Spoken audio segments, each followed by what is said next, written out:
കോൺഗ്രസ് സർക്കാർ അധികാരത്തിലെത്തിയാൽ വനിതകൾക്കും കർഷകർക്കും പ്രത്യേക ആനുകൂല്യങ്ങൾ പ്രഖ്യാപിച്ച് രാഹുൽ ഗാന്ധി. നിർധനരായ വനിതകൾക്ക് പ്രതിവർഷം 1 ലക്ഷം രൂപയും സർക്കാർ പൊതുമേഖലാ സ്ഥാപനങ്ങളിൽ വനിതകൾക്ക് 50% സംവരണം നൽകുമെന്നും രാഹുൽ ഗാന്ധി പറഞ്ഞു. പ്രധാനമന്ത്രിക്കും ബിജെപിക്കുമെതിരെ പിണറായി വിജയൻ നിശബ്ദനാണെന്ന് രാഹുൽ ആവർത്തിച്ചു.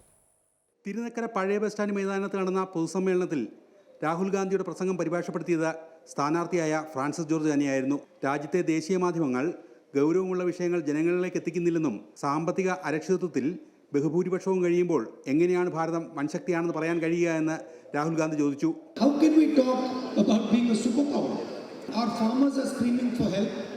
Our youngsters are unemployed. How are we talking about being a superpower? സ്ത്രീകൾക്ക് പ്രതിവർഷം 1 ലക്ഷം രൂപ നൽകുമെന്ന പ്രഖ്യാപനം ഒരു സമ്മാനമോ ഔദാര്യമോ അല്ല, വീട്ടമ്മമാർ രാജ്യത്തിന്റെ ഭാവി സംരക്ഷിക്കുന്നതിനുള്ള അംഗീകാരമാണെന്ന് രാഹുൽ ഗാന്ധി പറഞ്ഞു. We are going to make a list of every single poor family in the country.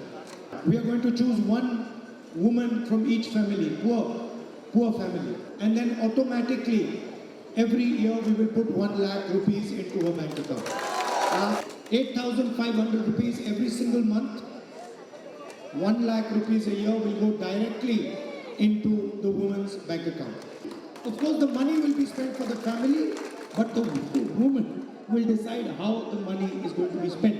കേന്ദ്ര ഏജൻസികൾ തന്നെ ചോദ്യം ചെയ്ത് വട്ടം ചുറ്റിക്കുമ്പോൾ ആരോപണങ്ങൾ ഉയർന്ന പിണറായി വിജയനെതിരെ അന്വേഷണത്തിന്റെ മുന്നിൽ നീളാത്തത് എന്താണെന്ന് രാഹുൽ ഗാന്ധി ചോദിച്ചു. പ്രധാനമന്ത്രി നരേന്ദ്രമോദിയും പിണറായി വിജയനും സൗഹൃദത്തിലാണ്. കോട്ടയത്തെ UDF സ്ഥാനാർത്ഥിയായ ഫ്രാൻസിസ് ജോർജിന്റെ തിരഞ്ഞെടുപ്പ് പ്രചാരണത്തിന് രാഹുൽ ഗാന്ധി എത്തിയത് UDF ക്യാമ്പിന് ആവേശമായി. കോട്ടയത്ത് നടന്ന പൊതുസമ്മേളനത്തിൽ VD Satheesan, PJ Joseph, Thiruvanchoor Radhakrishnan അടക്കമുള്ള നേതാക്കൾ പങ്കെടുത്തു. അമൃത ന്യൂസ്, കോട്ടയം.